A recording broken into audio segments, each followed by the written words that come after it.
नमस्कार मित्रांनो, मी व्हॉट्सअप ग्रुपचा ॲडमिन बोलतोय। माझी ग्रुपमधील सर्व सदस्यांना नम्र विनंती आहे की ग्रुपमध्ये कोणीही चुकीची माहिती किंवा चुकीची पोस्ट किंवा आक्षेपार्ह पोस्ट टाकू नये। जर अशा प्रकारचा मेसेज, संदेश किंवा पोस्ट कोणी जर टाकत असेल तर पोस्ट टाकणाऱ्यावर व ग्रुप ॲडमिनवर गुन्हा दाखल केला जातो। आपल्या मित्रांच्या कोणत्याही राजकीय, सांस्कृतिक, धार्मिक भावना दुखावल्या जाणार नाही याची काळजी आपल्याला घ्यायची आहे। त्यामुळे ग्रुपमध्ये अशा कोणत्याही प्रकारचा मेसेज, संदेश टाकू नये।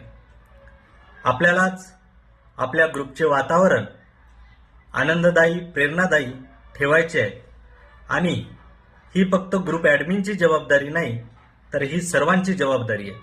त्यामुळे आपणच आपला ग्रुप खूप चांगल्या प्रकारे बनवू शकतो, ठेवू शकतो।